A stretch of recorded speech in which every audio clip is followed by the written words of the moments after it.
Buenos días, mi nombre es Ricardo Nova Cortés, soy del programa de Seguridad Salud en el Trabajo. Hoy les vengo a hablar sobre el diagrama de Pareto, enfocándolo en un accidente laboral. El diagrama de Pareto se conoce como la ley 20-80, en donde ese 20% son las pocas causas y el mayor problema es el 80%. El diagrama de Pareto es un método gráfico para definir las causas más importantes de una situación y también nos permite asignar un orden prioritario y nos ayuda con el estudio de la falla de una empresa con base a los accidentes laborales. El diagrama de Pareto se divide en dos, que es el diagrama de causa y el diagrama de fenómeno. El diagrama de fenómeno es aquel que se aplica en los problemas de calidad, también en el de cartera y otros. Y el de causa, cuando el problema es encontrado, descubre la causa y qué lo genera. Encontramos también lo que es un análisis que se llama análisis de Pareto. Dentro de ese análisis hay una fase de preparación. Esto quiere decir de que cómo obtenemos los datos de esa causa o de esa falla que está ocasionando accidente dentro de una empresa. Digamos que hay una empresa X. Este es un ejemplo que le voy a poner. ¿Cómo hacemos para obtener esos datos? Se reúne un personal de trabajo, se le da la charla de seguridad con base a todos los peligros existentes. Luego se le hace una encuesta, dicha encuesta de una forma más fácil, puede ser con dibujo, para que los trabajadores puedan identificar el peligro a lo que están expuestos en su lugar de trabajo. Una vez que esos trabajadores hayan realizado esa encuesta, lo tomamos, ¿verdad? Una vez que tengamos esas respuestas, vamos a elegir normalmente 3 peligros prioritarios. Como por ejemplo, supongamos que los peligros prioritarios que tomamos en esa encuesta fueron estos. Tenemos el físico, tenemos el biomecánico y tenemos el de condiciones de seguridad. Como pueden observar, en la parte de abajo tenemos el número de trabajadores. Se dice que 30 trabajadores estuvieron expuestos o tuvieron un accidente con el peligro físico. El 20 trabajadores estuvieron expuestos o tuvieron un accidente con el peligro biomecánico. Y acá tenemos 10 trabajadores que están expuestos o estuvieron accidente con el peligro de condiciones de seguridad. Esto quiere decir de que en el consolidado tenemos que nos arroja un resultado en porcentaje. Como ustedes pueden observar, el color morado es el peligro físico, el azul es el peligro biomecánico y el marrón es el de condiciones de seguridad.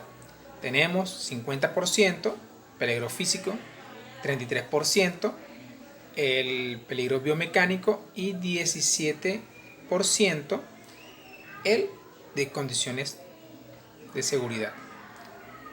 Ahora, ¿cómo hacemos?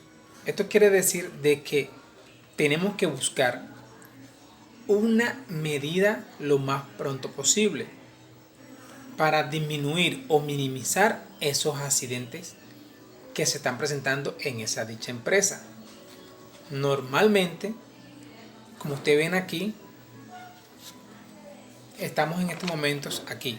Para llegar al 100%, una vez que lleguemos aquí al 100%, esto quiere decir de que hemos tomado las medidas preventivas y hemos minimizado los accidentes laborales en dicha empresa. Pero ¿cómo hacemos para llegar aquí al 100%? ¿Qué tenemos que hacer? Tomar la medida. Como por ejemplo, podemos aplicar la mejora continua en esa dicha empresa.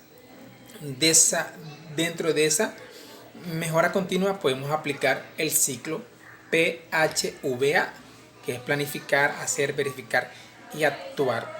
Con base a esto, vamos a hacer o a tener unos resultados totalmente positivos y allí tomar controles en, ya sea en la fuente, que es lo que está generando dicho peligro, que es lo que está generando que los trabajadores tengan accidentes.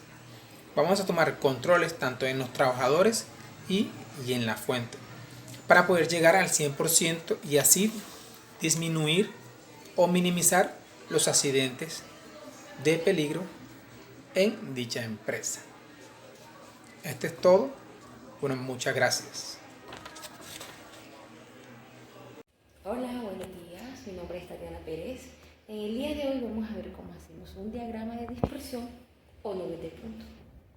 A partir de los datos de un estudio estadístico biodimensional y contaremos un poco cómo es la dependencia lineal entre las dos variables que pueden ser positivas o negativas y si es más fuerte o más débil. Lo primero que debemos hacer o tener claro es que los diagramas de dispersión o nubes de puntos es la manera más común para representar lo que acabamos de decir, un estudio biodimensional donde hemos estudiado dos variables de cada individuo. Para hacerlo dibujamos el eje de coordenadas y marcamos los puntos, de manera que la primera columna es la nota, por ejemplo, es la nota de matemáticas y la segunda de castellano.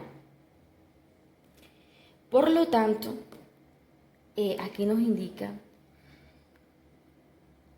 que el primer alumno sacó 6, 5, entonces nos vamos aquí. 6, 5. El segundo, 4, 5. 4, 5. Listo. Y así continuamos. 8, 7, 9, 5 y 8, 8. Aquí tenemos el diagrama de dispersión o nubes de puntos. Son todos los resultados de cada individuo con su X y su Y. Tenemos diferentes diagramas de dispersión en función de cómo repartidos los puntos. Para entenderlo mejor, cogeremos este tipo que ya tenemos hecho. Si nosotros, fijémonos bien, si nosotros tenemos un diagrama de este tipo, fijado que los puntos van en esta dirección. Si yo coloco este bolígrafo aquí, es como si siguiera la línea. Decimos que las relaciones entre las dos variables es positiva. ¿Por qué? Porque al aumentar una variable, la otra también tiende a aumentar. A medida de que vamos aumentando, la otra también es más alta. Por lo tanto, dependencia positiva entre las dos variables. En cambio, si tenemos este ejemplo aquí, nos fijamos que aquí la tendencia va hacia abajo. ¿Por qué? Porque al aumentar una variable, la otra se hace más pequeña. En cambio, cuando esta variable es más pequeña, la otra es más grande. Por lo tanto, la tendencia que tiene, fíjense bien, nos fijamos que los puntos no quedan en sentido. La dependencia entre las dos variables es negativa. Y quiere decir que cuando una variable aumenta, la otra disminuye. Y al revés, cuando la otra disminuye, la otra aumenta. También nos podemos encontrar casos como este tercer gráfico, de los cuales los puntos no tienen ninguna relación. Por lo tanto, las variables no tienen ninguna dependencia entre ellas. Son variables que no tendrán ninguna redacción.